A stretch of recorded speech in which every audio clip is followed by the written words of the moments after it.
नमस्कार मंडळी. आयटी क्षेत्रात काम करणारी सायली एका उच्च पदावर इंजिनियर म्हणून अगदी मोठ्या पगाराची नोकरी ती करते. आणि काल तिचा मला फोन आला की ताई मी दिवाळीच्या सामानाची यादी करते आणि माझ्या सासूबाईंनी दिवाळीच्या यादीमध्ये झाडू आणण्याबद्दल आवर्जून लिहिले. आणि मी सासूबाईंना म्हटलं, अहो झाडू तर नुकताच आणलाय ना, आता कशाला झाडू आणायचा? तेव्हा सासूबाई म्हणाल्या, नाही नाही झाडू आणावाच लागतो, नवीनच झाडू आणावा लागतो आणि लक्ष्मीपूजन दिवशी त्याची पूजाही करावीच लागते. तर मला प्रश्न पडला की दिवाळी दिवशी झाडूची पूजा का करतात? आणि चला यावरून हा विषय सुचला की आपल्या अनेक मैत्रिणींना या प्रश्नाचं उत्तर माहीत नसेल की दिवाळी दिवशी झाडूची पूजा का करतात. आपण दरवर्षी दिवाळीला झाडूची पूजा करतो, पण ती का करतात? या प्रश्नाचं उत्तर आयटी क्षेत्रात काम करणाऱ्या सायलीला ज्या अर्थी पडलं त्या अर्थी सायलीच्या आईनं तिला याबाबत कधी सांगितलंच नाही, कारण सायलीच्या आईला सुद्धा ते माहीत नसावं. म्हणून तुम्हा सर्वांना हे माहीत व्हावं या हेतूने आजचा व्हिडिओ करत आहे की दिवाळीच्या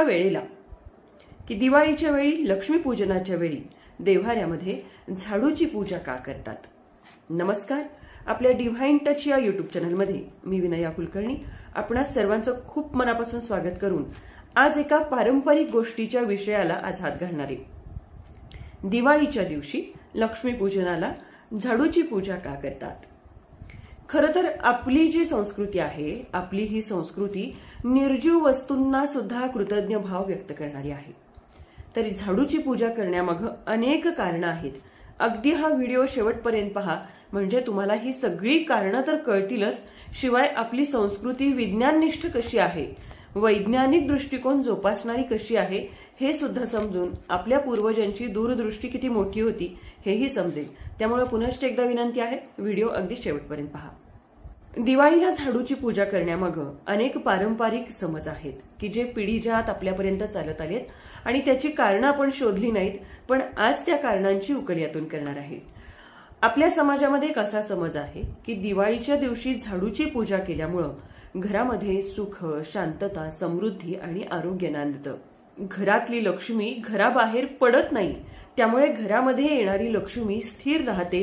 घरातली लक्ष्मी वेगवेगळ्या कारणांसाठी बाहेर पडत नाही, ती स्थिर राहिल्यामुळं माणसाचा उत्कर्ष होतो.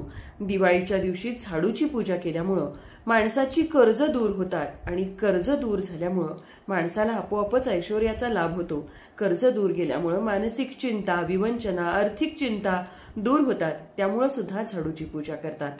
झाडूची पूजा केल्यामुळं घरामध्ये सकारात्मकता पसरते असाही आपल्या समाजामध्ये समज आहे. त्यामुळे सुद्धा दिवाळीच्या दिवशी झाडूची पूजा करतात. या पाठीमागं असा एक महत्वाचा समज आहे की धनाची देवता लक्ष्मीचा वास झाडूच्या ठिकाणी असतो किंवा झाडूमध्ये असतो. त्यामुळे दिवाळी दिवशी अनेक घरामध्ये एखाद्या मंदिरामध्ये जाऊन झाडू दान करण्याची सुद्धा प्रथा परंपरा आहे की त्यामुळे त्यांचा असा समज आहे की त्यामुळं धनाची देवी लक्ष्मीची कृपा आपल्यावरती अखंड राहते आणि जो झाडू मंदिराचा आवार स्वच्छ करण्यासाठी उपयोगी येतो, मंदिर स्वच्छ करण्यासाठी उपयोगी येतो, जसजसं मंदिर स्वच्छ होत जातं तसतसं आपल्या मनाचं मंदिर सुद्धा स्वच्छ होत जातं आणि उत्तरोत्तर आपली प्रगती होत जाते. म्हणून अनेक घरांमध्ये मंदिरामध्ये जाऊन सुद्धा झाडू दान केला जातो. खरं तर दिवाळी म्हटलं तर हा दिवाळी सण महत्वाच्या 5 सणांनी साजरा केला जातो.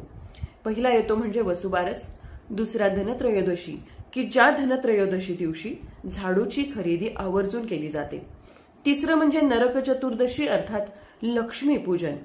चौथं असतो दिवाळीचा पाडवा आणि 5वा असतो बहीण भावाच्या प्रेमाचं प्रतीक असलेला भाऊबीज. आणि यामध्ये धनत्रयोदशी दिवशी झाडूची खरेदी करतात आणि लक्ष्मीपूजन दिवशी आवर्जून झाडूची पूजा करतात. वर्षभरामध्ये आपण बघा केव्हाही आपल्या पायाला जर झाडू लागला, झाडूला आपल्या पायाचा स्पर्श झाला तर आपण नमस्कार करतो किंवा झाडू कुणाला दिसणार नाही अशा ठिकाणी आपण ठेवतो. किंवा घरात आई जेव्हा मुलांवरती रागावते तेव्हा मारायला उठते तेव्हा काठी घेते, पण झाडू हातात घेतला मारायला तर घरातली सुद्धा माणसं रागवतात. कारण आपल्या समाजामध्ये असा समज आहे की झाडू म्हणजेच लक्ष्मीचा निवास झाडूमध्ये असतो. आता या पाठीमागे वैज्ञानिक दृष्टिकोन असा असू शकतो की हात फिरेल तिथे लक्ष्मी वसेल, असं आपली एक समाजामध्ये म्हण आहे. आणि लक्ष्मी कुठं नांदते तर जिथं स्वच्छता असते तिथं लक्ष्मी नांदते. मग असाही तर्क आपण काढायला हरकत नाही की आपल्या पूर्वजांनी स्वच्छतेचं महत्त्व प्रत्येकाच्या मनावरती बिंबवण्यासाठी या सणांमध्ये गुंफण करून या झाडूची प्रथा निर्माण केली असावी. बघा ना, ज्या दिवशी आपण झाडून स्वच्छता करतो त्या दिवशी आपल्याला घरामध्ये खूप सकारात्मक ऊर्जा वाटते, घरामध्ये खूप प्रसन्न वाटतं. त्यामुळे झाडूची पूजा केल्यामुळे घरात सकारात्मकता वाढते, या गोष्टीला पुष्टी मिळते. झाडू स्वच्छता करतो त्यामुळे रोगराई दूर होते, त्यामुळे घरातली लक्ष्मी दवाखान्यासाठी अर्थातच बाहेर जात नाही. त्यामुळे बाहेर जाणारा पैसा वाचवणं म्हणजे सुद्धा मिळवण्यासारखंच नाही का? म्हणून धन्वंतरीच्या दिवशी झाडू पूजन करतात. खरं म्हणजे झाडूची पूजा करण्यामागं झाडूच्या बद्दल एक कृतज्ञ भाव आहे आणि याशिवाय झाडूमध्ये लक्ष्मीचा वास करतो आणि लक्ष्मीच्या प्राप्तीसाठीच आपण सरस्वतीची आराधना करतो. म्हणजेच अर्थात शिक्षण घेतो आणि शिक्षण घेतल्यामुळं आपल्या घरी लक्ष्मी येते, पगाराच्या रूपाने, पैशाच्या रूपाने. ती अखंड आपल्या घरामध्ये स्थिरावावी, घरातून लक्ष्मी बाहेर जाऊ नये, ही एक प्रामाणिक, ही एक भाबडी भावना घेऊन ही भावना धार्मिक पद्धतीशी गुंफण्यात आलेली असावी. आणि त्यामुळे लक्ष्मीपूजन दिवशी स्वच्छता केल्यामुळे घराघरामध्ये लक्ष्मी नांदते. हा जो आरोग्यपूर्ण दृष्टिकोन आहे, की जो वैज्ञानिक दृष्टिकोन आहे, स्वच्छतेला महत्व देणारा दृष्टिकोन आहे, तो दृष्टिकोन रुजवल्यामुळं लक्ष्मीपूजन दिवशी झाडूची पूजा करता येते. तर सायली, तुझ्यासाठी केलेला हा व्हिडिओ तुझ्यापर्यंत नक्कीच पोहोचला असेल आणि आयटी क्षेत्रामध्ये काम करणाऱ्या आमच्या मुलींना सुद्धा आपल्या जुन्या प्रथा परंपरांच्या बाबतीत प्रश्न पडतात आणि त्याची उत्तरं जाणून घेण्याच्या दृष्टीनं त्या विचार करतात. याबद्दल मला आपल्या नवीन मुलींचं खरंच खूप कौतुक वाटलं. मी तिला फोनवरून या प्रश्नाचं उत्तर दिलंय.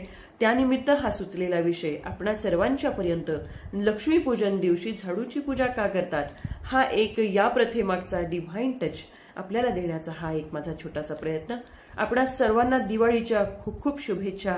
आपण सुद्धा स्वच्छतेची लक्ष्मी घरात नांदावी, आरोग्य समृद्ध आपण राहावं, यासाठी नक्कीच लक्ष्मीपूजन दिवशी झाडूची पूजा नक्कीच कराल.